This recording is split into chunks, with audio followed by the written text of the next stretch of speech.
Good day and welcome to Mission Control Houston, where a team of flight controllers is watching over all the systems aboard the International Space Station as it orbits 250 statute miles over the Himalayas on a easterly course. On board, Commander Oleg Kononenko and flight engineers Andrei Kuipers, Don Pettit, Gennady Bidalka, Sergei Revin, and Joe Akaba are working through a very busy day of activities that range from robotic operations with the small Japanese arm to preparations for some experiments on board the International Space Station, and also getting ready for the departure of Kononenko, Kuipers, and Pettit coming up at the end of the week. The three crew members are getting ready to depart, and they're going through a number of different activities associated with their preparations, packing up and making sure they've got all of their personal items ready to go home with them aboard their Soyuz spacecraft. Some of the Russian cosmonauts are going through lower body negative pressure sessions to try to pull fluids back into their lower extremities, since extremities tend to pool in the midsection and in the upper portions of the body, and that is one potential countermeasure. They're also getting some extra exercise to help them get ready for the return to Earth 1 gravity after 6 months in orbit.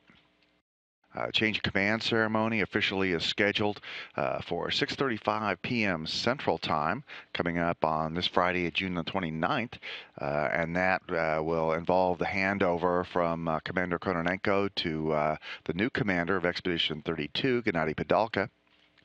All the crew members will be participating in that, and we will have that live on NASA television for you. On Sunday, actually Saturday, U.S. time, starting on June the 30th, about 11:48 p.m. Central Time, will be the undocking of the Soyuz spacecraft carrying Kononenko, Kuipers, and Pettit.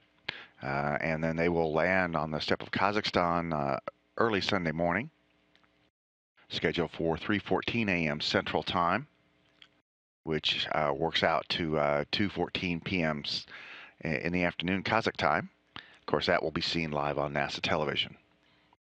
Today, the crew is working with several different maintenance activities. They're greasing the rails associated with the advanced resistive exercise device, which lets them mimic weightlifting even though there's no gravity in space.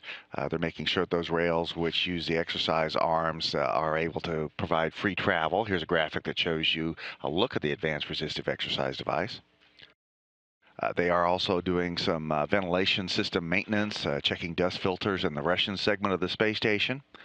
And they're also inspecting the window condition in the Russian segment of the space station, something that's done periodically to take a look for any possible micrometeoroid or orbital debris hits or any damage or any cleaning that needs to be done there.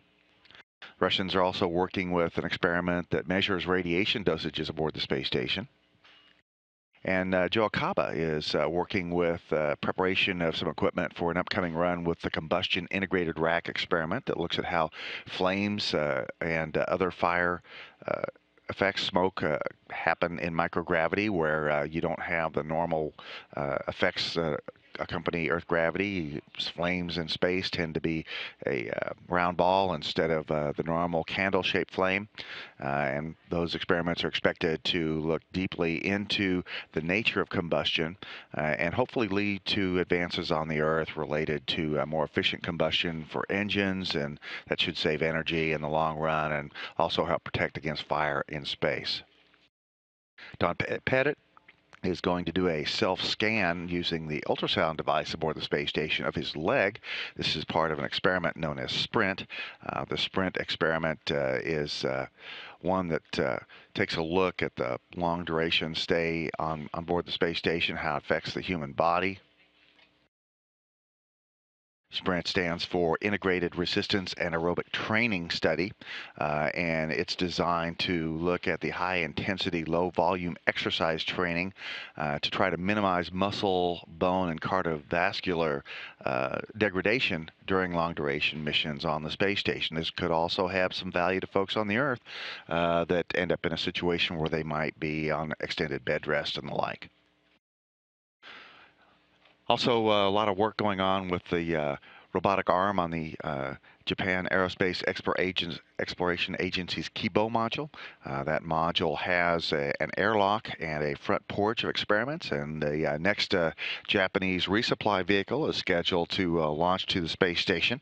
That's coming up later on in July, and it will be delivering some external cargo in what's affectionately known as the trunk of HTV-3, Kanatori 3. And the robotic arm just got a software upgrade, and the crew is testing it out to make sure it's ready to remove that cargo from the external trunk of the HTV-3 or Kanatori 3 vehicle and place it on the external experiment rack that's on the outside, also known as the front porch of the Kibo laboratory.